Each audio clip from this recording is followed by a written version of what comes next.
So দেখতে পাচ্ছি আমাদের সাথে যুক্ত হচ্ছেন। আচ্ছা, একটু রেসপন্স করবেন আপনারা কে কোথা থেকে যুক্ত হচ্ছেন, একটু দ্রুত। ঠিক আছে, আজকের এই ক্লাসটা খুবই মজার এবং খুবই সহজ।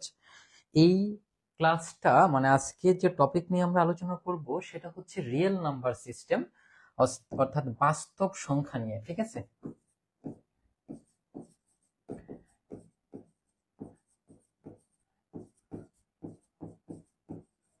রিয়েল নাম্বার সিস্টেম নিয়ে আমরা আলোচনা করব। ওকে, আলোচনা করব। সো দেখতে পাচ্ছি আমাদের সাথে যুক্ত হচ্ছেন। আচ্ছা, একটু রেসপন্স করবেন আপনারা কে কোথা থেকে যুক্ত হচ্ছেন, একটু দ্রুত। ঠিক আছে, আচ্ছা। সো দেখেন, এখানে আমরা যে টপিকটা নিয়ে আলোচনা করব রিয়েল নাম্বার সিস্টেম, এটা কিন্তু ক্যালকুলাসের মধ্যেও আছে, আবার ফান্ডামেন্টালের মধ্যেও কিন্তু আছে। সো একেবারে ম্যাথের একেবারে ফান্ডামেন্টাল একটা বিষয় হচ্ছে এই topic real number system. So এইটা নিয়ে আমরা ডিটেলস আলোচনা করব এখন।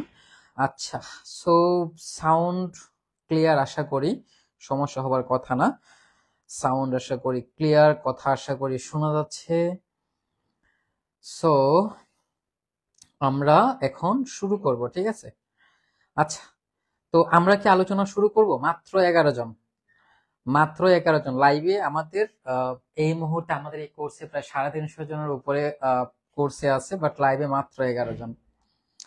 যাই হোক, একটু বলেন যে কথা ক্লিয়ার কিনা, সাউন্ড ক্লিয়ারলি শোনা যাচ্ছে কিনা। একটু দ্রুত রেসপন্স করবেন, তারপরে হচ্ছে আমরা আলোচনা শুরু করে দেব। একটু কাইন্ডলি দ্রুত রেসপন্স করবেন।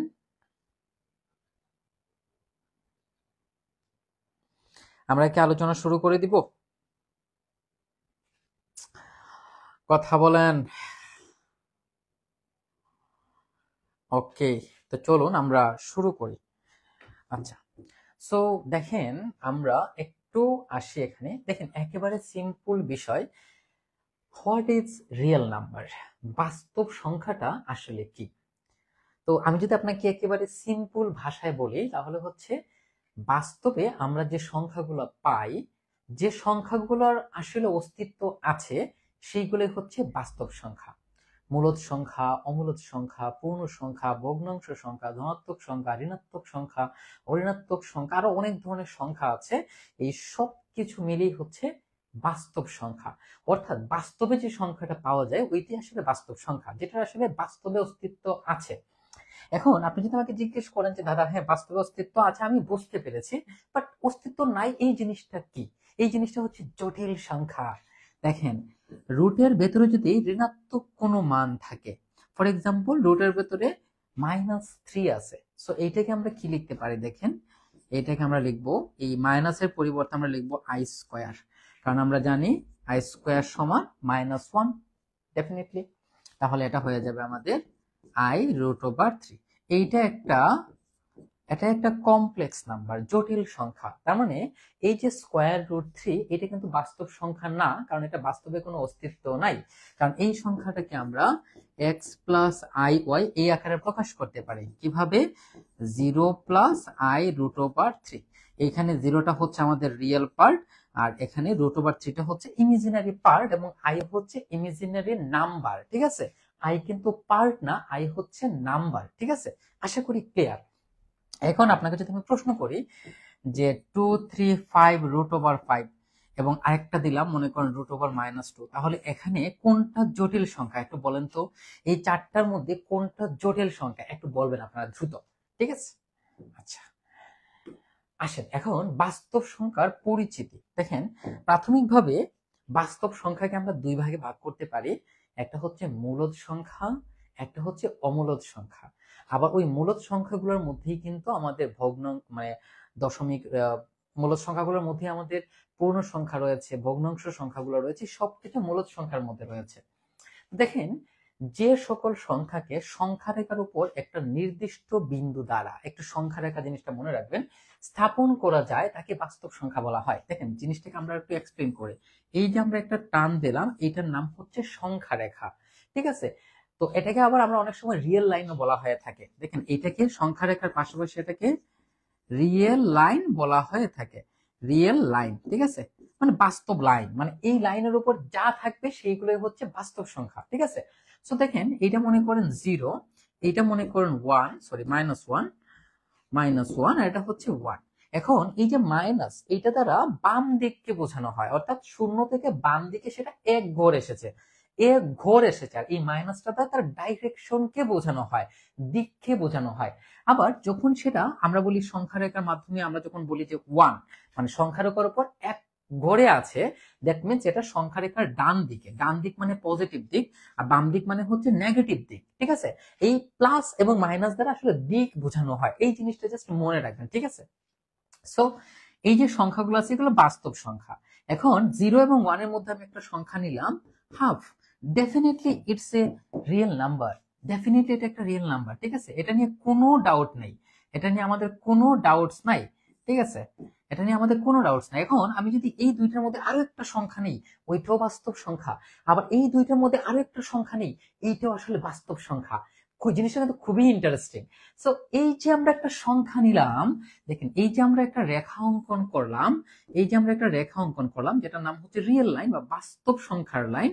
এটা হচ্ছে শূন্য, মধ্যবিন্দুটা যখন পজিটিভ দিকে যাবে তখন মান বৃদ্ধি পাবে, যখন নেগেটিভ দিকে আসবে তখন মানটা কমতে থাকবে। বাট এই যে কমা আর বাড়া, এটা দ্বারা জাস্ট দিককে বোঝানো হয়।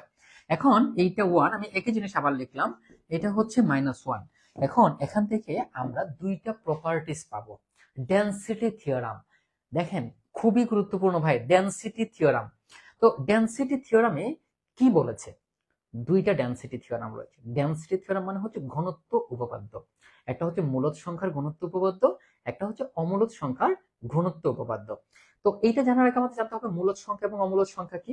দেখেন সহজভাবে যদি আমি বলি, যে সকল সংখ্যাকে p/q আকারে প্রকাশ করা যায় সেইটাই হচ্ছে মূলদ সংখ্যা। তবে এখানে অবশ্যই মনে রাখতে হবে কিউ 0 হতে পারবে না। দেখেন p/q, দ্যাট মিনস এটা একটা ভগ্নাংশ, ঠিক আছে। তো ভগ্নাংশের যে হর থাকবে, এখানে ভগ্নাংশের হর কি? কিউ। সো কিউটা ডেফিনেটলি 0 হতে পারবে না, কারণ যদি কিউ 0 হয়ে যায় তাহলে এটা একটা অনির্ণয় আকার হয়ে যাবে। ভগ্নাংশের হর তো ভাই 0 হতে পারে না, তাই না? তো এটা হচ্ছে একটা ভগ্নাংশ, দ্যাট মিনস এটা হচ্ছে একটা মূলদ সংখ্যা, ঠিক আছে। সো এই আকারের যে সংখ্যাগুলো সেটাই হচ্ছে মূলদ সংখ্যা। এখন প্রশ্ন হচ্ছে তাহলে 5 কি মূলদ সংখ্যা হবে? হ্যাঁ, 5ও একটা মূলদ সংখ্যা, কারণ আমরা জানি যে পৃথিবীতে যত বাস্তব সংখ্যা আছে, সরি, পৃথিবীতে যত পূর্ণ সংখ্যা আছে সবগুলোর নিচেই একটা অদৃশ্য ওয়ান আছে, অদৃশ্য, এটাকে দেখা যায় না। সো এটার নিচে আমি 1 দিয়ে দিলাম, তাহলে দেখেন এটা স্ট্রাকচার এটার মতো হয়ে গেল। সো এটাও একটা মূলদ সংখ্যা, আবার এটা একটা পূর্ণ সংখ্যা, অর্থাৎ পজিটিভ ইন্টিজার নাম্বার। বুঝাতে পেরেছি? সো মূলদ সংখ্যার যে ঘনত্ব উপপাদ্য, অর্থাৎ রেশনাল নাম্বারের যে ডেনসিটি থিওরাম, সেখানে বলা হয়েছে দুইটা মূলদ সংখ্যার মধ্যে একটা, মানে দুইটা পূর্ণ সংখ্যার মধ্যে একটা মূলদ সংখ্যা বিদ্যমান। এখন দেখেন এখানে 0 অবশ্যই একটা পূর্ণ সংখ্যা, 0 একটা পূর্ণ সংখ্যা, 1ও হচ্ছে একটা পূর্ণ সংখ্যা। পূর্ণ সংখ্যাকে z দ্বারা প্রকাশ করা হয়, পূর্ণ সংখ্যার সেটকে। তো এই 0 এবং 1 এর মধ্যে একটা মূলদ সংখ্যা আছে, আমরা ধরে নিলাম এটা হচ্ছে হাফ। ফলশ্রুতিতে অসংখ্য মূলদ সংখ্যা আছে, অর্থাৎ 0 এবং 1 এর মধ্যে একটা মূলদ, তার মানে 0 এবং হাফের মধ্যে এখানে আরেকটা মূলদ আছে, তারপর 0 এবং এই বিন্দুর মধ্যে এখানে আরেকটা মূলদ আছে, তারপর এইটা এবং এইটার মধ্যে আরেকটা মূলদ আছে। ফলশ্রুতিতে অসংখ্য মূলদ সংখ্যা বিদ্যমান, তার মানে দুইটা মূলদ সংখ্যার মধ্যে একটা মূলদ সংখ্যা আছে, that is called density theorem of rational number. আর অমূলদ সংখ্যার ঘনত্ব উপপাদ্যের ক্ষেত্রে সেম বিষয়, যে দুইটা অমূলদ সংখ্যা মানে দুইটা বাস্তব সংখ্যার মধ্যে একটা অমূলদ সংখ্যা বিদ্যমান, ফলশ্রুতিতে অসংখ্য অমূলদ সংখ্যা বিদ্যমান, ঠিক আছে। তো জিনিসটা দেখি, দেখেন মনে করেন √2, একটু বুঝি, √2 এবং √3। তো √2 এর মান হচ্ছে 1 পয়েন্ট কত, মেবি 7.2, আর এটা মেবি 1.33, আমার মনে নাই সঠিক, এক্স্যাক্টলি মনে নাই, আমি ধরে নিলাম। সো এই দুইটার মধ্যে একটা আছে, মনে করেন এই দুইটার মধ্যে এখানে একটা মান আছে, ঠিক আছে, একটা মান আছে। আবার আপনার এইটা এবং এইটার মধ্যে আরেকটা মান আছে, আবার এই দুইটার মধ্যে আরেকটা অমূলদ সংখ্যা, আবার এই দুইটার মধ্যে আরেকটা অমূলদ সংখ্যা। তার মানে দুইটা পূর্ণ সংখ্যার মধ্যে একটা মূলদ সংখ্যা আছে, ফলশ্রুতিতে অসংখ্য মূলদ সংখ্যা আছে, এটা হচ্ছে মূলদ সংখ্যার মানে ঘনত্ব উপপাদ্য বা ডেনসিটি থিওরাম। আর অমূলদ সংখ্যার ঘনত্ব উপপাদ্য হচ্ছে দুইটা পূর্ণ সংখ্যার মধ্যে একটা অমূলদ সংখ্যা আছে, ফলশ্রুতিতে অসংখ্য অমূলদ সংখ্যা বিদ্যমান। আশা করি ক্লিয়ার। বলেন ক্লিয়ার কিনা ভাই? এই জিনিসগুলো যদি ক্লিয়ার না হন তাহলে সামনে এগিয়ে আপনি বুঝবেন না বিষয়গুলো। এগুলো নিয়ে আমরা অনেক এমসিকিউ পাবো। ঠিক আছে,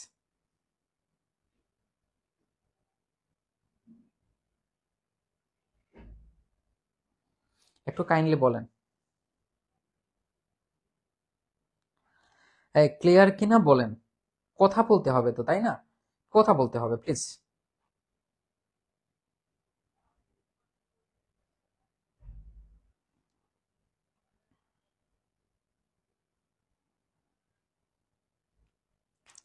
কথা বলেন। কথা না বললে তো ভাই আমি এখানে চিল্লাপাল্লা করে তো লাভ নাই, তাই না? যারাই লাইভে আছেন একটু কথা বলেন। কেউ কথা না বলে সবকিছু ঘুমন্ত ঘুমন্ত লাগে। ঠিক আছে, তার থেকে মনে হয় লাইভ রেকর্ডেড ক্লাসই বেটার। আচ্ছা, এখন এখানে মূলদ সংখ্যা ও মূলদ সংখ্যা আশা করি ক্লিয়ার। যে সংখ্যাকে পি বাই কিউ আকারে প্রকাশ করা যায় না সেটাই হচ্ছে অমূলদ সংখ্যা। আরেকটা মজার বিষয় আমি আপনাকে বলি, অমূলদ সংখ্যা চেনার আরেকটা মজার বিষয় আছে। দেখেন, মনে করেন আমি একটা সংখ্যা লিখি, মনে করেন 0.2357925 মানে এরকম একটা সংখ্যা আসবে, এটা অবশ্যই একটা অমূলদ সংখ্যা। একটু বোঝার চেষ্টা করি। আরেকটা সংখ্যা হচ্ছে 0.235235235 এরকম এটা চলতে থাকলো। তো এই দুইটার মধ্যে এইটা হচ্ছে আমাদের অমূলদ সংখ্যা। এটা কি? এটা হচ্ছে অমূলদ, বাট এইটা হচ্ছে মূলদ। এখন প্রশ্ন হচ্ছে এই দুইটার মধ্যে পার্থক্যটা কি? পার্থক্য হচ্ছে যদি আপনি এরকম কোন দশমিক সংখ্যা দেখেন যেখানে দশমিকের পরের ডিজিট গুলা একই রকম পুনরাবৃত্তি হচ্ছে, তখন সেটাকে আমরা আবৃত দশমিক সংখ্যা বলি। আর আবৃত দশমিক সংখ্যাগুলোকে আমরা ভগ্নাংশে কনভার্ট করতে পারি। এটাকে আমরা পুনঃপণিক আকারে, অর্থাৎ 0.235 এটাকে আমরা এভাবে পুনঃপণিক আকারে প্রকাশ করতে পারি। ফলশ্রুতিতে এটাকে আমরা ভগ্নাংশ আকারেও প্রকাশ করতে পারবো। ঠিক আছে, আর ভগ্নাংশ আকারে প্রকাশ করতে পারা মানে হচ্ছে এটা একটা মূলদ সংখ্যা। আবার এইটাকে দেখেন, এখানে কিন্তু মানগুলো রিপিট হচ্ছে না, একটা র্যান্ডমলি চেঞ্জ হচ্ছে। সো অবভিয়াসলি এটা মূলদ সংখ্যা হবে না, কারণ যেহেতু এটা র্যান্ডমলি চেঞ্জ হচ্ছে, সো এটাকে আপনি চাইলেও পরিবর্তন করতে পারবেন না, মানে এই স্ট্রাকচারে অর্থাৎ পি বাই কিউ আকারে নিতে পারবেন না। সো অবভিয়াসলি এটা মূলদ সংখ্যা নয়, সো এটা হচ্ছে একটা অমূলদ সংখ্যা। সো আশা করি এই কনসেপ্ট ক্লিয়ার। এখন আমরা যখন বাস্তব সংখ্যা পড়ব তখন বাস্তব সংখ্যা রিলেটেড বেশ কিছু টার্মস রয়েছে বা বেশ কিছু অ্যাক্সিওম রয়েছে, বা এটাকে আমরা প্রপার্টিজ বলতে পারি। এগুলো আমাদের ভালো করে জানতে হবে। ঠিক আছে, তো এই প্রপার্টিজ গুলো থেকে সাধারণত পরীক্ষাতে প্রশ্ন আসবে। মোস্ট ইম্পর্টেন্ট মানে বাস্তব সংখ্যা থেকে যে প্রশ্নগুলো পরীক্ষায় আসতে পারে সেই সকল কোয়েশ্চেনই হচ্ছে এই অ্যাক্সিওম রিলেটেড বা প্রপার্টিজ রিলেটেড। সো এখানে কি বলেছে দেখেন, বলেছে বাস্তব সংখ্যার স্বীকার্য। তো বাস্তব সংখ্যার তিন ধরনের স্বীকার্য রয়েছে। একটা হচ্ছে বীজগাণিতিক স্বীকার্য, বা এটাকে আমরা বলতে পারি ফিল্ড এক্সিওম। ঠিক আছে, তারপর হচ্ছে অর্ডার এক্সিওম, এবং আরেকটা হচ্ছে কমপ্লিটনেস এক্সিওম বা সম্পূর্ণতা স্বীকার্য। সো এই তিন ধরনের স্বীকার্যের উপর ডিপেন্ড করে সাধারণত এই চ্যাপ্টারের সকল কোয়েশ্চেন পরীক্ষাতে আসবে। তো চলুন আমরা একটু দেখি, খুব দ্রুত দেখবো আমরা। তো প্রথমত হচ্ছে আবদ্ধতা বিধি। তো এখানে একটা জিনিস আপনাকে মনে রাখতে হবে যে এই যে প্রপার্টিজ গুলা, সেগুলা যোগের ক্ষেত্রে এবং গুণের ক্ষেত্রে এই দুইটা আপনার অপারেশনের ক্ষেত্রে কিন্তু ঘটে থাকে, অর্থাৎ যোগ এবং গুণ এই দুইটা অপারেশনের ক্ষেত্রে এগুলো ঘটে থাকে। তো যোগের ক্ষেত্রে যে কন্ডিশন গুলো অ্যাপ্লাই হবে, গুণের ক্ষেত্রে কিন্তু সেম কন্ডিশন অ্যাপ্লাই হবে না, দুইটার মধ্যে হালকা একটু পার্থক্য থাকবে। ঠিক আছে, সো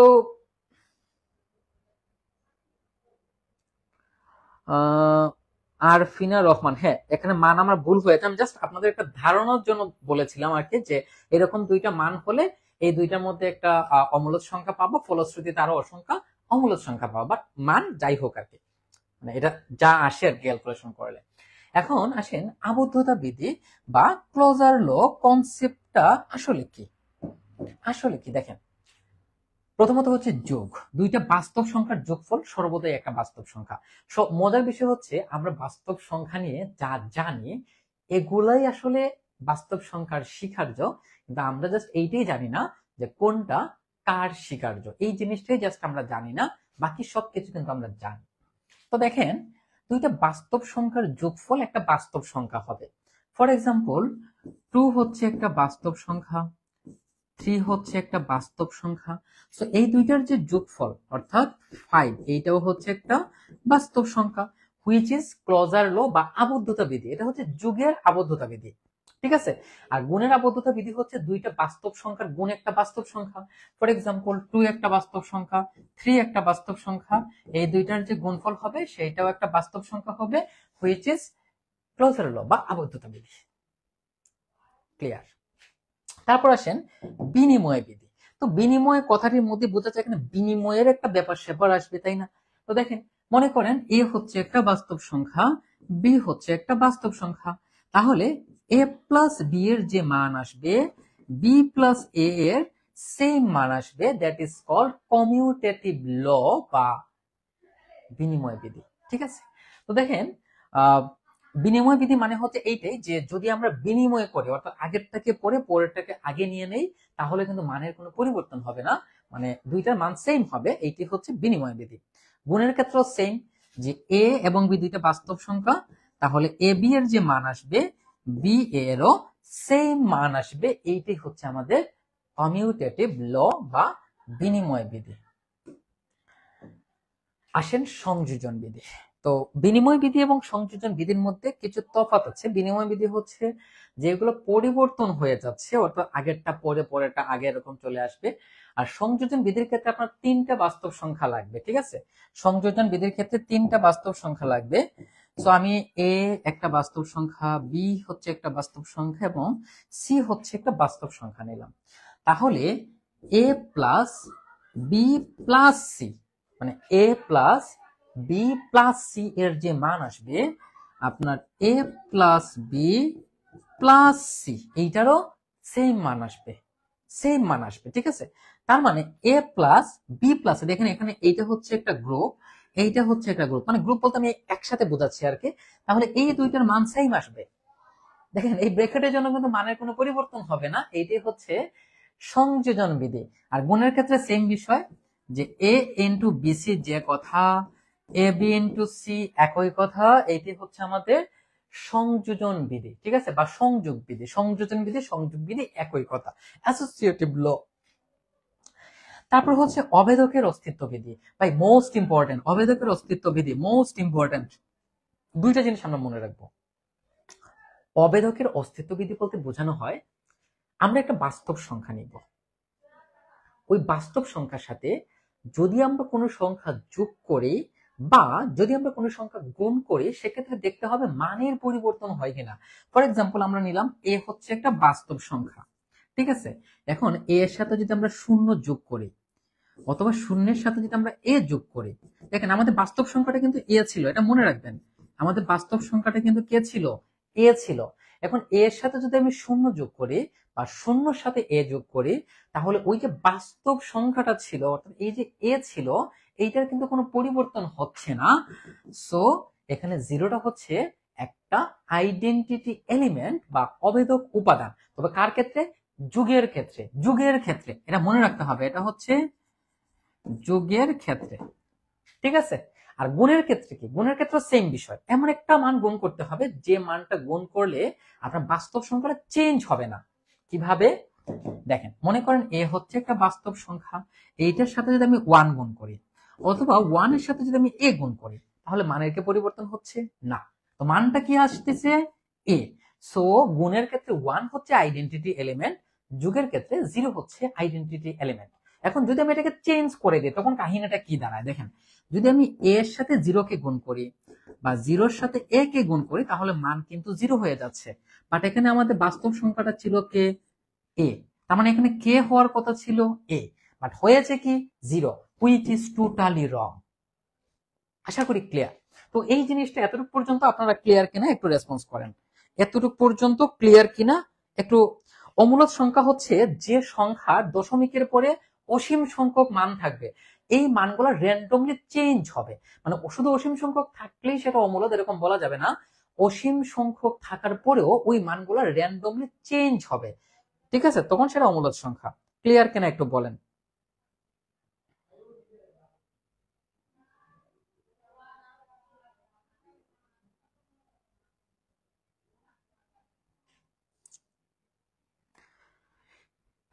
কথা বলবেন প্লিজ।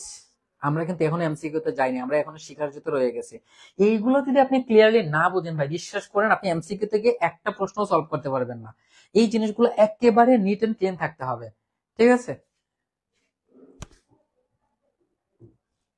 আসেন সামনে আগাই।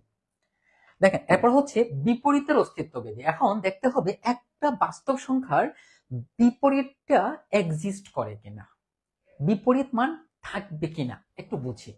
তো প্রত্যেক বাস্তব সংখ্যা এটা কি, এটা হচ্ছে বাস্তব সংখ্যা, তার একটা অনন্য সংখ্যা মাইনাসে থাকে যাদের যোগফল 0। ফর এক্সাম্পল 2 হচ্ছে একটা বাস্তব সংখ্যা, তার ঠিক অপোজিট বাস্তব সংখ্যা হচ্ছে -t এবং 2, এবং এই দুইটার যোগফল হচ্ছে 0। ঠিক আছে, এইটাই হচ্ছে আমাদের যুগের বিপরীতের অস্তিত্ববিধি। যুগের ক্ষেত্রে বিপরীতের অস্তিত্ববিধি মানে 5 সরি 2 এর বিপরীত উপাদান হচ্ছে -2, সো 2 এর সাথে -2 যোগ করলে 0 হবে, দ্যাট ইজ কল্ড কি, এক্সিস্টেন্স অফ ইনভার্স। ঠিক আছে, সো গুণের ক্ষেত্রেও সেম বিষয়, তবে গুণের ক্ষেত্রে মনে রাখতে হবে আমাদের যদি আমরা 1 গুণ করি তাহলে 2 এর বিপরীত হচ্ছে 1/2। এটা তো ভুল করছে, গুণাত্মক বিপরীত। দেখেন যুগাত্মক বিপরীত, যুগাত্মক বিপরীত দেখেন এখানে দুইটা শব্দ আমি একটু লিখে দিই। একটা হচ্ছে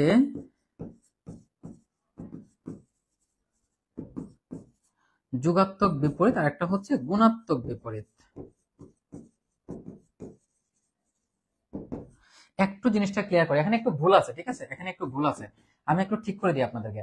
যুগাত্মক বিপরীত মানে চিহ্নের চেঞ্জ হবে, অর্থাৎ 2 যদি একটা সংখ্যা হয়, বাস্তব সংখ্যা হয়, তাহলে তার যুগাত্মক বিপরীত হবে -2। আর গুণাত্মক বিপরীত হচ্ছে জাস্ট উল্টে যাবে, অর্থাৎ 2 যদি একটা বাস্তব সংখ্যা হয় তাহলে হাফ হচ্ছে তার গুণাত্মক বাস্তব সংখ্যা। এই হচ্ছে তার তফাৎ। আশা করি ক্লিয়ার, ঠিক আছে?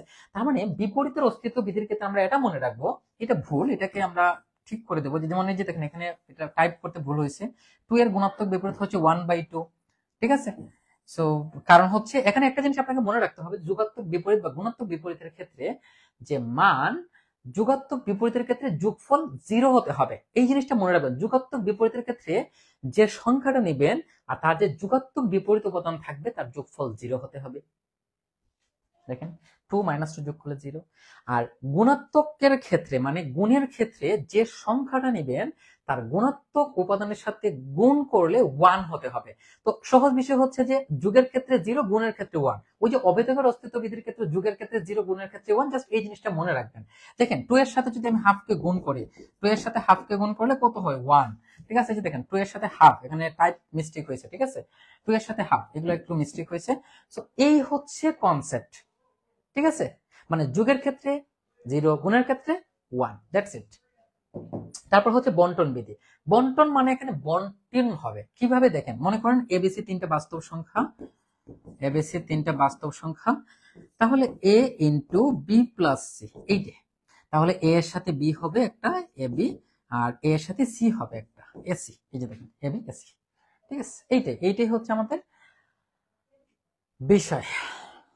বন্টন বিধিটা গুণের ক্ষেত্রে কার্যকর। এখন আসেন ক্রম স্বীকার্য। দেখেন এই স্বীকার্যগুলো থেকে পরীক্ষাতে প্রশ্ন আসবে, আমি বারবার বলছি কিন্তু আপনাদেরকে, ঠিক আছে? এতক্ষণ আমরা আলোচনা করেছি ফিল্ড স্বীকার্য, এখন আমরা আলোচনা করব ক্রম স্বীকার্য। ফিল্ড স্বীকার্য ক্লিয়ার কিনা একটু বলবেন। রুট করলে প্লাস মাইনাস এক্স্যাক্টলি কখন হয়? রুট করলে সবসময় প্লাস মাইনাস হয়, ঠিক আছে, সবসময় প্লাস মাইনাস হয়, বাট অনেক ক্ষেত্রে হচ্ছে নেগেটিভ মান আমরা নেই না, তখন আসলে আমরা প্লাস মানটাকে লিখে ফেলি, কিন্তু বর্গমূল করলে সবসময় প্লাস মাইনাস হবে, ঠিক আছে?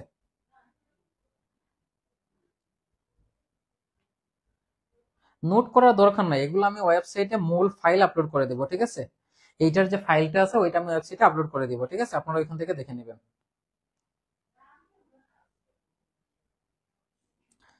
এতটুকু পর্যন্ত ক্লিয়ার কিনা একটু বলেন। আচ্ছা, এখন আসেন অর্ডার অ্যাক্সিওম বা ক্রম স্বীকার্যতে। সো ক্রম স্বীকার্যের মধ্যে এরকম 3-4টা প্রপার্টিস আছে, এগুলো একটু ভালো করে বুঝতে হবে। তো প্রপার্টিস গুলো কি, দেখেন প্রথমটা হচ্ছে ট্রিকোটমি ল। ট্রিকোটমি ল বা ত্রিবিভাজন নীতি। ত্রিবিভাজন যেহেতু নীতি, সো এখানে জাস্ট আমাদের যে বিষয়টা মনে রাখতে হবে, ফর এক্সাম্পল এ হচ্ছে একটা বাস্তব সংখ্যা, বি হচ্ছে একটা বাস্তব সংখ্যা। তাহলে এই দুইটা বাস্তব সংখ্যা সমান হবে, অথবা এ বড় হবে অথবা বি বড় হবে। মানে যদি এ এবং বি দুইটা বাস্তব সংখ্যা হয় তাহলে দুইটা সমান হবে, নয়তোবা এ বড় হবে নয়তোবা বি বড় হবে। একসাথে কখনো দুইটা শর্ত অ্যাপ্লাই হবে না। কখনোই কখনোই এ এবং বি সমান হতে পারবে না, এবং একই সাথে এ লেস দেন বি হতে পারবে না। যে কোনো একটা হতে হবে। তার মানে এখানে হয়তোবা এটা হবে, নয়তোবা এটা হবে, নয়তোবা এটা হবে। তিনটা শর্তের মধ্যে একটা শর্ত ফিল করবে, দ্যাট ইজ কল্ড ত্রিবিভাজন নীতি। ত্রিবিভাজন নীতি মানে হচ্ছে দুইটা বাস্তব সংখ্যাকে তিনটা প্যাটার্নে ভাগ করা হয়েছে। একটা হচ্ছে এ ইকুয়াল টু বি, একটা এ লেস দেন বি, একটা হচ্ছে A greater than B. That's it. দেখেন দেখেন মনে করেন আমরা দুইটা বাস্তব সংখ্যা নিলাম, একটা 2 একটা 9, তাহলে এই শর্তটা অ্যাপ্লাই হবে। মনে করেন দুইটা বাস্তব সংখ্যা নিলাম, একটা 9 একটা 2, সেক্ষেত্রে এই শর্তটা অ্যাপ্লাই হবে। ঠিক আছে। আবার আরেকটা নিলাম, মনে করেন একটা -9 একটা মনে করেন -11, সেক্ষেত্রে এই শর্তটা অ্যাপ্লাই হবে। আবার দুইটা বাস্তব সংখ্যা নিলাম 2 আর 2, সেক্ষেত্রে এই শর্তটা অ্যাপ্লাই হবে। তার মানে যাই ঘটুক না কেন এই শর্তগুলাই আপনাকে অ্যাপ্লাই করতে হবে। দ্যাট ইজ কল্ড ট্রিকোটমি ল, ত্রিবিভাজন নীতি। ইন্টারেস্টিং বিষয় ভাই। ঠিক আছে। এখন আসেন সংক্রমণশীলতা। তো সংক্রমণশীলতার যে নীতিটা সেইটা কি আমরা একটু বুঝি। সংক্রমণশীলতার নীতিটা আসলে কি? খুবই মজার বিষয়। দেখেন আমরা এটার ক্ষেত্রে আমরা তিনটা বাস্তব সংখ্যা নিব। ঠিক আছে। আমরা নিলাম এ একটা বাস্তব সংখ্যা, বি একটা বাস্তব সংখ্যা এবং সি একটা বাস্তব সংখ্যা। এখন মনে করেন এ গ্রেটার দেন বি, আবার বি গ্রেটার দেন সি, মানে এ বি থেকে বড়, বি সি থেকে বড়। তাহলে এই এ গ্রেটার দেন বি আবার বি সি থেকে বড়, তাহলে এরকম। তাহলে এটাকে আমরা লিখতে পারি A greater than C. That is called transitivity বা সংবেদনশীলতা।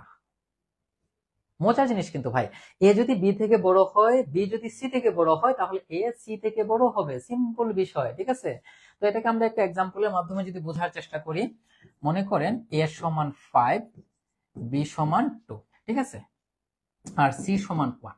তাহলে দেখেন এখানে এ অবশ্যই বি থেকে বড়, আবার বি অবশ্যই সি থেকে বড়। তাহলে অবশ্যই এখানে এ থেকে মানে এ সি থেকে বড়, কারণ এ হচ্ছে 5, সি হচ্ছে 1। সো এইটি হচ্ছে আমাদের প্রপার্টিজ এবং এইটি হচ্ছে আমাদের ট্রান্সিটিভিটি। একেবারে সিম্পল বিষয়। জাস্ট মনে রাখবেন এ যদি বি থেকে বড় হয়, বি যদি সি থেকে বড় হয়, তাহলে এ সি থেকে বড় হবে। সেম বিষয়টা হচ্ছে লেস দেন এর ক্ষেত্রে প্রযোজ্য। ঠিক আছে। তারপর হচ্ছে ক্রম।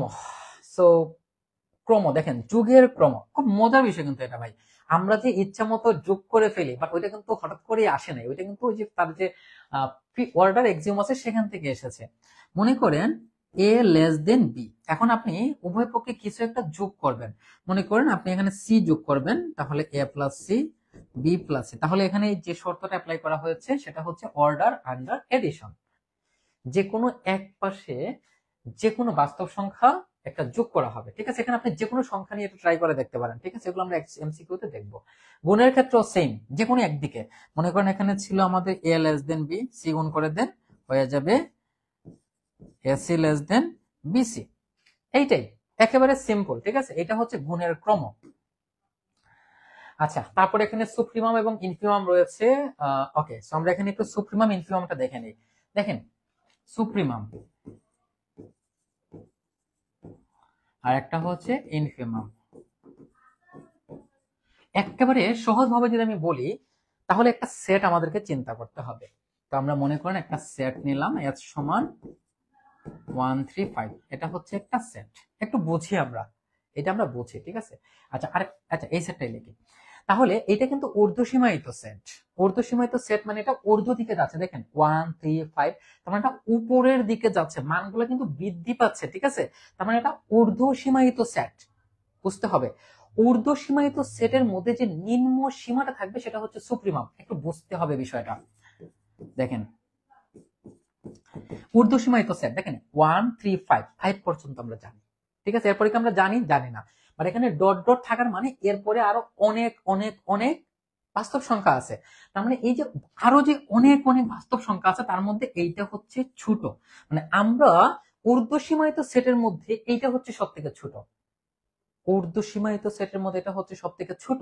সো এটা হচ্ছে সুপ্রিমাম। বুঝতে হবে বিষয়টা। আবার এই সেটটাই আমি এখানে আবার লিখি 1 3 5।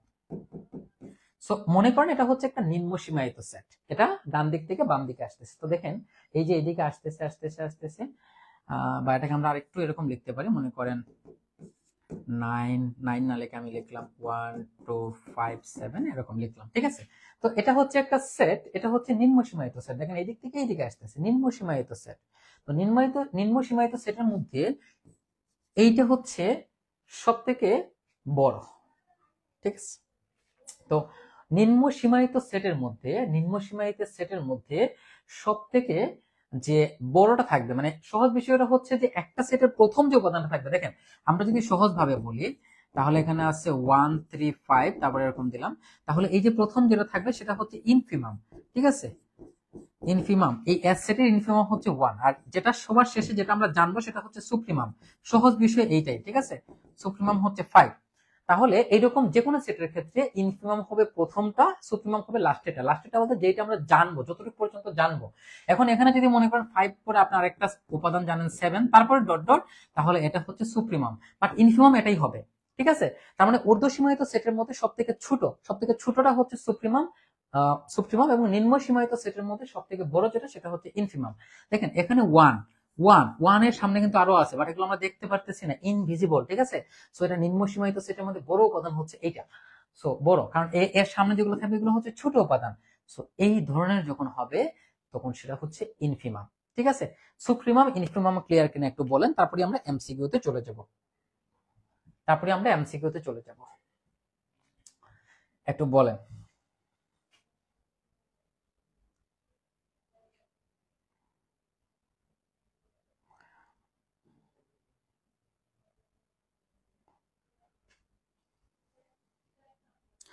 সুপ্রিমাম ইনফিমাম ক্লিয়ার কিনা?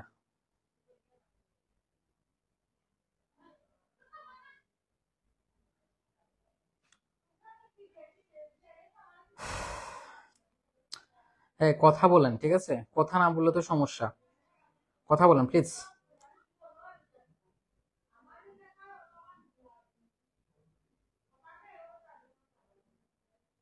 কারো কোনো রেসপন্স নাই।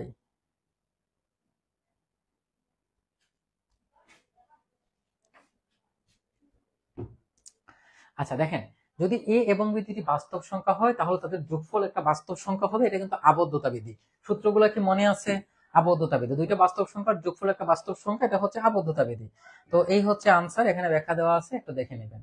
দেখেন বাস্তব সংখ্যা যুগের অবেধক, এগুলো একেবারে আমরা একটু আগে মাত্র পড়ে এসেছি।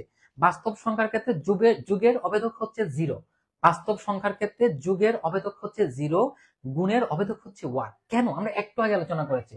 সো যুগের অবেধক হচ্ছে 0, আর যদি গুণ হয় তাহলে গুণের ক্ষেত্রে অবেধক হচ্ছে 1। এখন দেখেন কোনটি গুণের সংযোজন বিধি। তো গুণের সংযোজন বিধিটা মনে ছিল, সংযোজন বিধিটা কি ছিল?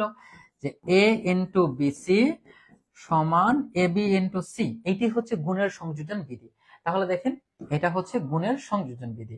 আর যদি বলতো যুগের সংযোজন বিধি তাহলে তো এরকম এ প্লাস বি প্লাস সি সমান এ প্লাস বি প্লাস সি, অথবা এ প্লাস বি প্লাস সি সমান এ প্লাস বি প্লাস সি, ঠিক আছে। তো বিষয়টা হচ্ছে এই দুইটি হচ্ছে যুগের সংযোজন বিধি, ঠিক আছে। এটা হচ্ছে যুগের, এটা হচ্ছে গুণের, বাট এরকমও হতে পারে যে A B into C equal to হচ্ছে এ ইন্টু বিসি, এটাও হচ্ছে গুণের সংযোজন বিধি। তো একেবারে সিম্পল বিষয় ভাই, এগুলা মাত্রই আমরা প্রপার্টিজ গুলো পড়ে এসেছি, এগুলো অবশ্যই পারতে হবে, না পারলে সমস্যা। এক্স প্লাস মাইনাস এক্স, মানে এক্স হচ্ছে একটা বাস্তব সংখ্যা এবং তার যুগাত্মক বিপরীত সংখ্যা হচ্ছে মাইনাস এক্স, এই দুইটার যোগফল 0। তাহলে মাইনাস এক্স কে এক্স এর কি বলা হয়? দেখেন কি বলা হয়, যুগাত্মক অবেধক, সরি যুগাত্মক বিপরীত। এখানে কিন্তু অবেধকের বিষয়টা আসতেছে না, যুগাত্মক বিপরীত, ঠিক আছে। তো দেখেন এক্স একটা বাস্তব সংখ্যা, তার যুগাত্মক বিপরীত হচ্ছে মাইনাস এক্স, ঠিক আছে। এটি হচ্ছে আমাদের এখানে যে মাইনাস এক্স, এটা হচ্ছে এক্স এর যুগাত্মক বিপরীত এবং তাদের যোগফলটা হচ্ছে 0, ঠিক আছে। ওকে, যে কোনো বাস্তব সংখ্যা এ নট ইকুয়াল 0 এর জন্য এমন একটি সংখ্যা এ মাইনাস 1 বিদ্যমান। অ্যাকচুয়ালি এটা এ মাইনাস 1 নয়, এখানে ভুল আছে, এটা হচ্ছে এ ইনভার্স, মানে 1/a। দেখেন একটু বুঝি, এটাও ভুল, এটা হচ্ছে a ইন্টু 1/a সমান 1। তো যে কোনো বাস্তব সংখ্যা a নট ইকুয়াল 0 এর জন্য এমন একটি সংখ্যা a ইনভার্স বা 1/a বিদ্যমান, তাহলে এটা কি স্বীকার্য? দেখেন, a হচ্ছে একটা বাস্তব সংখ্যা এবং 1/a হচ্ছে তার গুণাত্মক বিপরীত সংখ্যা, এবং এই দুইটার গুণফল 1 হবে। এটা আমরা জানি, একটু আগে পড়েছিলাম, মনে আছে?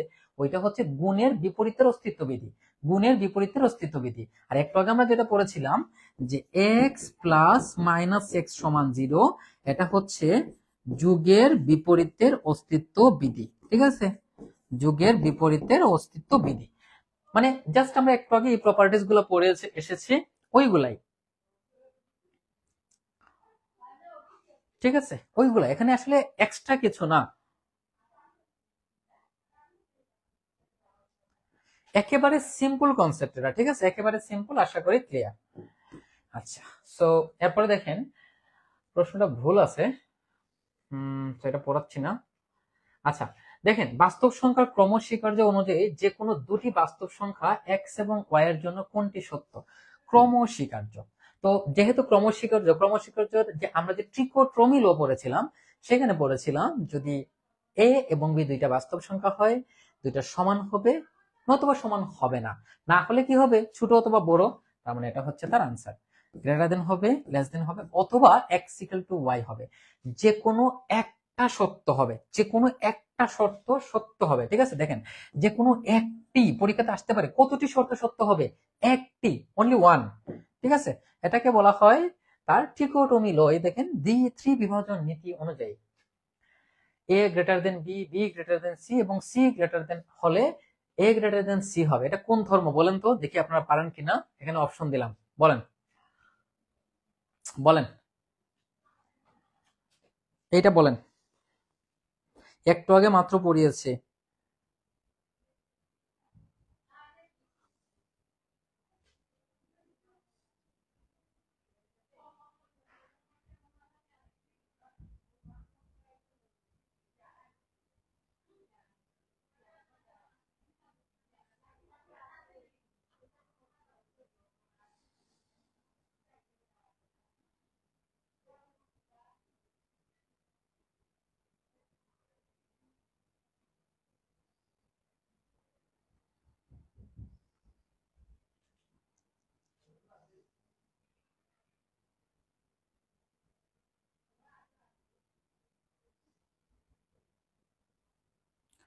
একটু বলেন, এটা আনসার বলেন।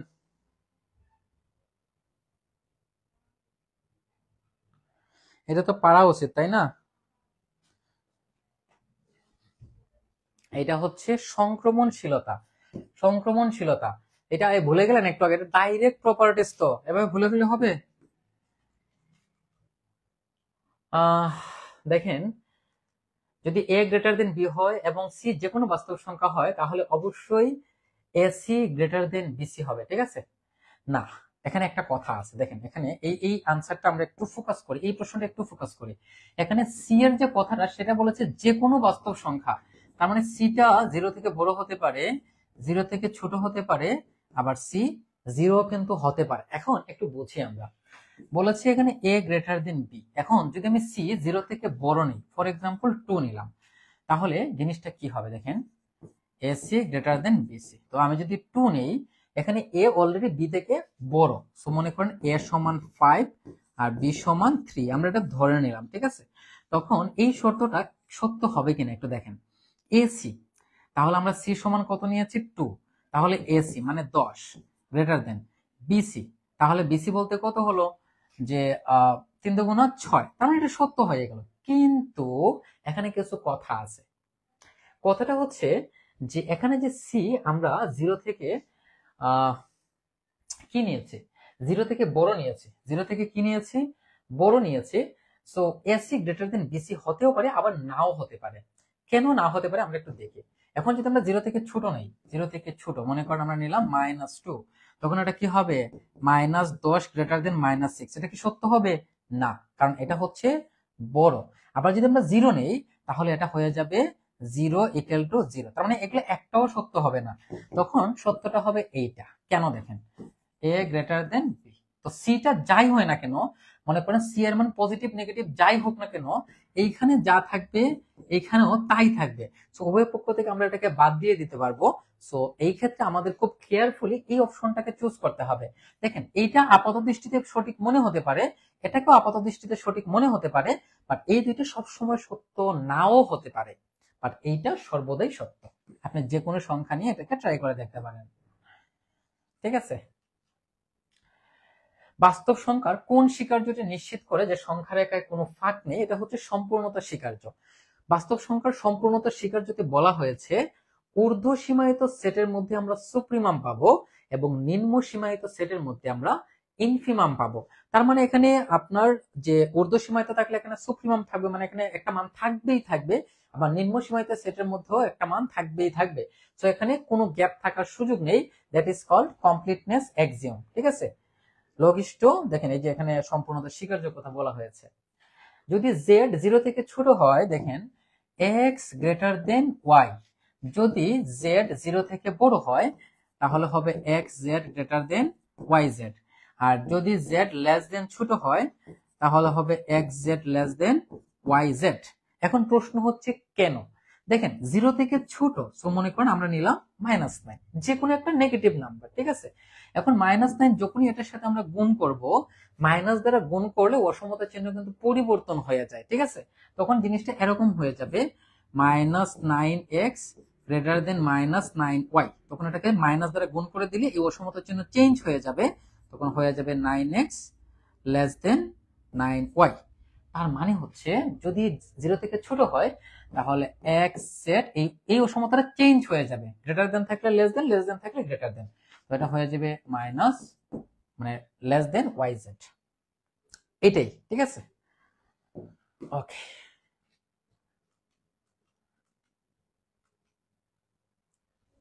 Five plus seven equal to 7 plus 5, বিনিময় বিধি। সিম্পল বিষয়, বিনিময় বিধি। ঠিক আছে। বাস্তব সংখ্যার সেটে গুণের অবেদক কোনটি? গুণের অবেদক, গুণের অবেদক মনে আছে? যুগের অবেদক 0, গুণের অবেদক 1। আমি বারবার বলেছিলাম যুগের অবেদক কত? 0, গুণের অবেদক হচ্ছে 1। দেখেন বাস্তব সংখ্যার যে কোনো অসংখ্যক উপসেট যদি ঊর্ধ্বসীমায়িত হয় তবে সেই সেটে একটা লঘিষ্ঠ ঊর্ধ্বসীমা বা সুপ্রিমাম থাকবে। এটাকে কমপ্লিটনেস এক্সিওম বলা হয়। অর্থাৎ ঊর্ধ্বসীমায়িত সেটের মধ্যে সুপ্রিমাম থাকবে, এই সুপ্রিমামটাই হচ্ছে গরিষ্ঠ ঊর্ধ্বসীমা। ঠিক আছে। আর সরি, লঘিষ্ঠ ঊর্ধ্বসীমা অথবা গরিষ্ঠ নিম্নসীমা বা ইনফিমাম থাকবে, দুইটার মধ্যে যে কোনো একটা থাকবে, ওইটি হচ্ছে কমপ্লিটনেস এক্সিওম, সম্পূর্ণতা স্বীকার্য। তারপর দেখেন 3x 1, এখানে আমরা x = 1/3 পাচ্ছি, সেক্ষেত্রে এটা অবশ্যই গুণাত্মক বিপরীত। গুণাত্মক বিপরীত, দেখেন ওই যে নিচে চলে গেল, এটা উল্টে গেল। দেখেন এ বি বিলংস টু আর, এ এবং বি হচ্ছে বাস্তব সংখ্যা, সেক্ষেত্রে এ এবং বি গুণ করলে 0 হবে। তবে সেক্ষেত্রে শর্তটা কি? শর্তটা হচ্ছে a = 0 হবে অথবা b = 0 হবে। দুইটা 0 হওয়া যাবে না, যে কোনো একটা 0 হতে হবে। এখন আপনার মনে প্রশ্ন আসতে পারে যে দুইটা 0 হলে সমস্যাটা কোথায়? দেখেন আপনার মনে প্রশ্ন আসবে এরকম যে দুইটাই তো বাস্তব সংখ্যা, আমি ধরে নিলাম a = 0, b = 0। ওকে, কোনো সমস্যা নাই। এখন দেখেন a b = 0 কথাটা একটু বুঝি আমরা। আমরা দিলাম a = 0/b, এটা আমরা লিখতেই পারি, এটা অবশ্যই সত্য। কিন্তু যখনই আপনার এই বিটা 0 হয়ে যাবে, যদি বিটা 0 হয়ে যায় তখন আমাদের মানটা এরকম হয়ে যাবে 0/0। এটা কি এক্সিস্ট করে? না, এটা একটা অনির্ণয় আকার। আবার আমরা যদি মনে করেন এখানে a = 0 নেই আর b সমান যে কোনো একটা সংখ্যা নিলাম, আর এখানে b লিখলাম, এখানে a লিখলাম, এখানে b লিখলাম, আর a এর মান 0 ধরলাম, তখন কিন্তু এটা আবার আমাদের অনির্ণয় আকার হয়ে গেল। তার মানে যে কোনো একটা 0 হতে পারবে। দেখেন মনে করেন a = 0, b = 5, এক্ষেত্রে এ বি সমান 0 বলেছিল, সো আমরা এখান থেকে বলতে পারি যে a = 0/b, তাহলে a = 0/5। তো a সমান কত? 0, সো 0 = 0। এটা অবশ্যই সত্য, আর দুইটা 0 হতে পারবে না। ঠিক আছে, যে কোনো একটা, যে কোনো একটা। দেখেন এটা হচ্ছে যুগাত্মক বিপরীত। যুগাত্মক বিপরীত, যুগের বিপরীতের অস্তিত্ববিধি। সিম্পল বিষয়, পাই প্লাস মাইনাস পাই। পাই হচ্ছে একটা মূলদ সংখ্যা, পাই হচ্ছে একটা মূলদ সংখ্যা। দেখেন পাইয়ের মান কিন্তু দশমিকের উপর অসীম পর্যন্ত, বাট পাইয়ের মান একটু বুঝেন। পাই 3 3.14159 চলতে থাকে। আবার স্যার আইজ্যাক নিউটনের মতে পাইয়ের মান হচ্ছে এটা। পাই হচ্ছে একটা মূলদ সংখ্যা, ঠিক আছে, মূলদ সংখ্যা। সো এই পাইয়ের সাথে যদি তার বিপরীতের অস্তিত্ববিধি মানে বিপরীত মানটা আমরা নিয়ে আসি তাহলে যোগফল 0 হয়ে যাচ্ছে।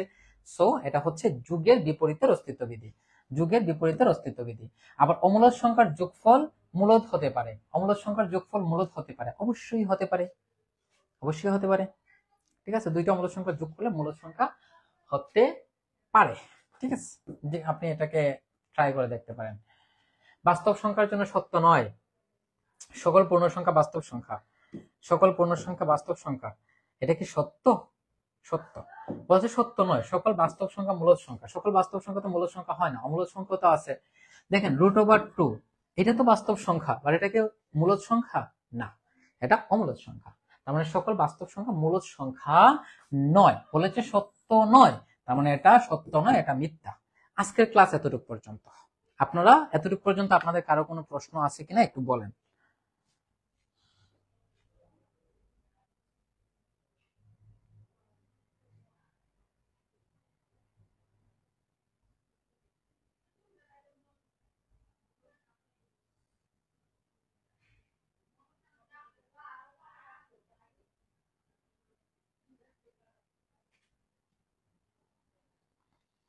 এতটুকু পর্যন্ত ওকে, আপনাদের কোনো প্রশ্ন আছে কিনা বলেন।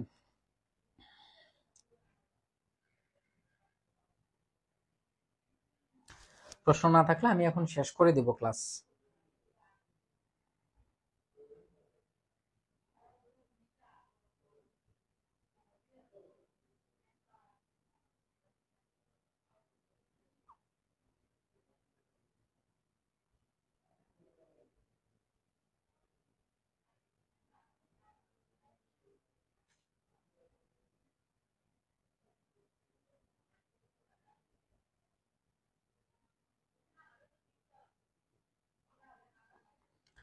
এই ক্লিয়ার কিনা প্রশ্ন করেন।